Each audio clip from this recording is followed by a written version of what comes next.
Keir Starmer couldn't escape more questions today about a controversial tweet by one of his MPs. Dawn Butler shared a post which described Kemi Badenoch as a member of white supremacy's black collaborator class before she quickly deleted it. Our political correspondent Simon Harris is in Westminster for us. Simon, what did Dawn Butler do? Well, Duncan, when Kemi Badenoch won the contest on Saturday to replace Rishi Sunak as the leader of the Conservative Party, senior Labour politicians were among the first to want to congratulate her. But Dawn Butler, the Labour MP for Brent East, took a different view. Instead, she retweeted an article by the British-Nigerian writer Nels Abbey, which included the phrase, "A black face of white supremacy has broken the glass ceiling for all black people." Well, earlier today, that phrase was put to the Home Secretary, Yvette Cooper, on LBC's Breakfast Show. The words that you have read out are clearly appalling, and I would strongly disagree with them. So I haven't seen the post. I don't know the circumstances around it, but I think we should congratulate Kemi Badenoch on her election. I will continue to disagree with her on all sorts of issues, but nevertheless, I congratulate her on her election.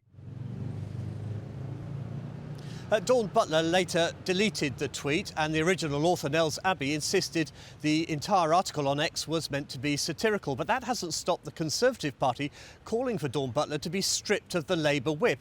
And there is a precedent. In 2022, the Ealing MP, Rupa Huq, lost the Labour whip and had to sit as an independent MP after saying of the then Conservative Chancellor, Kwesi Kwarteng, superficially, he is a black man. If you heard him on the radio, you wouldn't know he was black. Well, earlier today, the Prime Minister said Dawn Butler was right to delete the tweet, but so far seems to be resisting calls for him to suspend her from the Parliamentary Labour Party. Simon, thank you. Simon Harris in Westminster. Next tonight, the 8-time Paralympic gold medalist Sophie Christensen has announced her retirement. The para-dressage athlete from Maidenhead first represented Paralympics GP at Athens 2004 at the age of just 16 and has gone on to become one of the most decorated British Paralympians. And the highlight, well, she says London 2012, of course. Our correspondent Simon Harris now on a truly glittering career. When Sophie Christensen took up riding as a 6-year-old, little did she know how it would change her life. In 4 Paralympics, she won 10 medals, including at London 2012.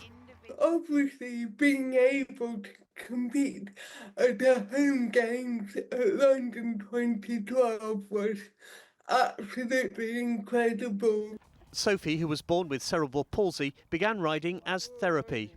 I loved being on a horse. It made me feel free.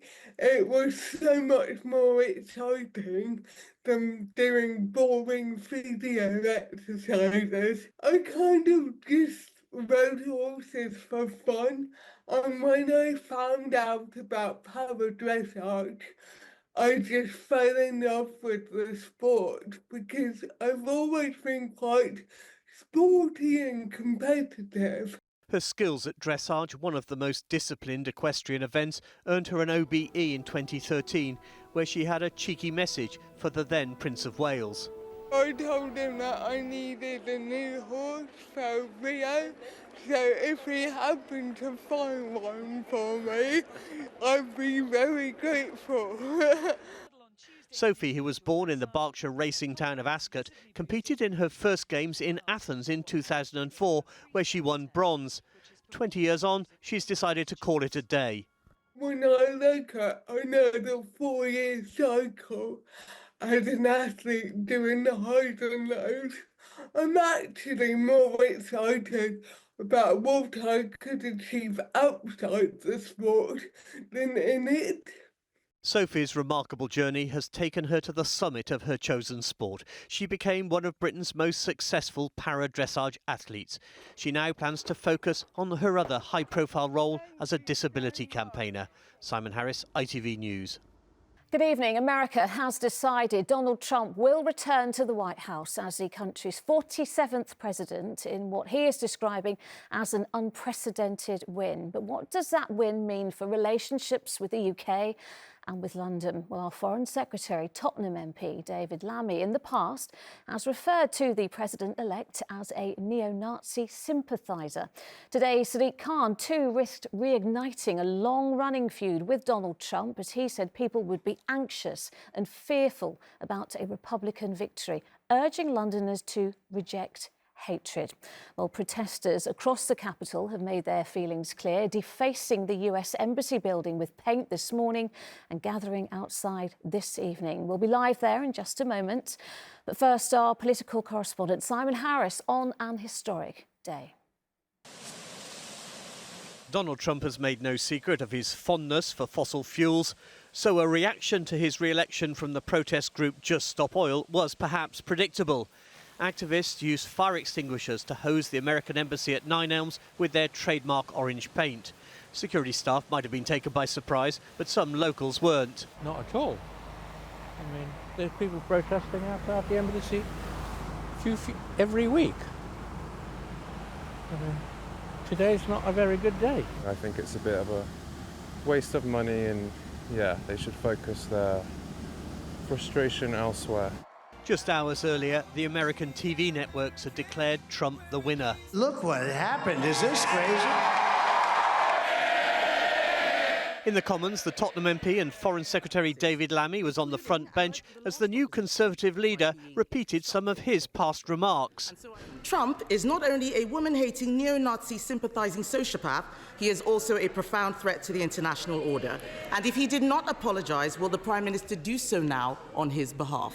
But there was no apology. The Foreign Secretary and I did meet President-elect Trump just a few weeks ago for dinner for about a couple of hours, and we discussed a number of issues of global significance. It was a very constructive exercise.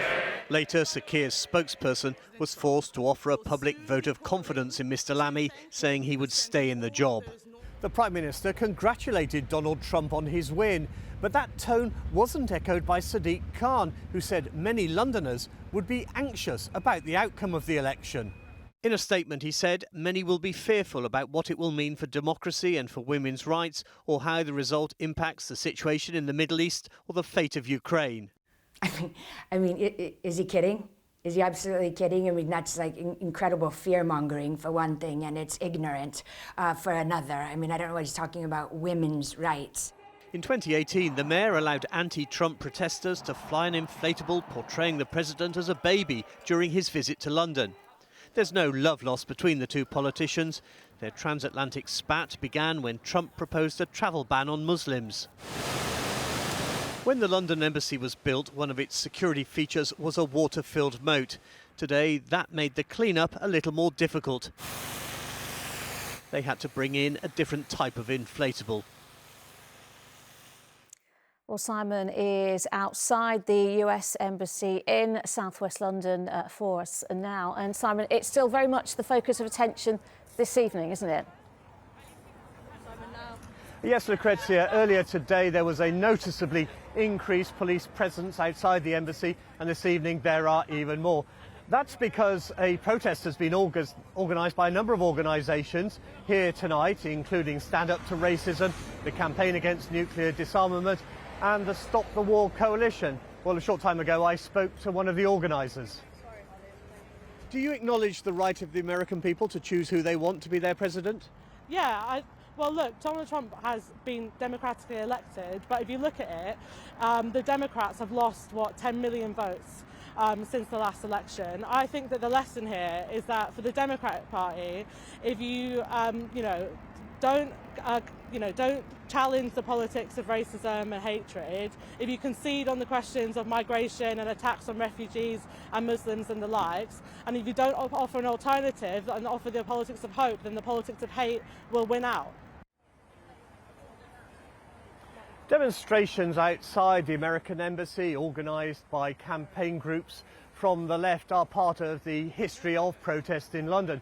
Think back to Black Lives Matter following the death of George Floyd, and you can go back even further than that to the 1960s and the anti-Vietnam War protests by students outside the old American embassy in Grosvenor Square.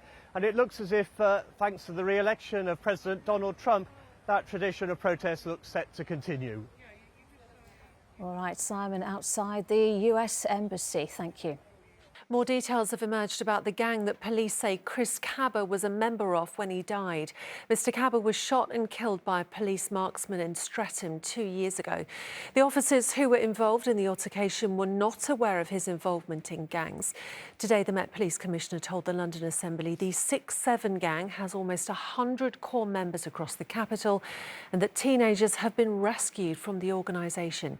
Our political correspondent Simon Harris reports. City Hall and London's police chief was being questioned by politicians. This was their first chance to ask about the shooting of the gangster Chris Kaba since a firearms officer, Sergeant Martin Blake, was found not guilty of murder. I wish, and I know Martin Blake wishes, that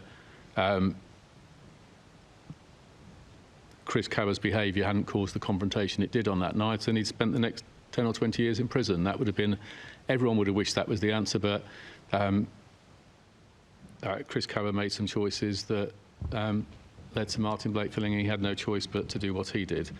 Kaba was a member of the 6-7 gang, said to be one of London's most dangerous. Sergeant Blake didn't know that when he opened fire in Streatham in September 2022 as Kaba tried to ram his way out of a police roadblock.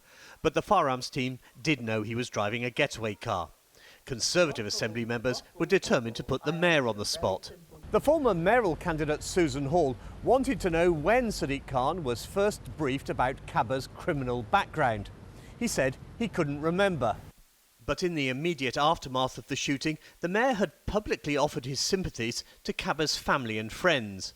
Would you like to apologise to the police officer that has been found not guilty? Can I put on record my thanks to all our officers, particularly our firearms officers, who do an incredibly difficult job under extraordinary circumstances. Waffle, waffle, waffle. I asked you a very simple question. Would you like to apologise to the police officer that has now been found not guilty by the jury? Yes or no? I think it's really important to support our firearms officers, but it's really important to make sure there is a system of accountability. You're sounding like a parrot, Mr. Mayor. Just answer the question.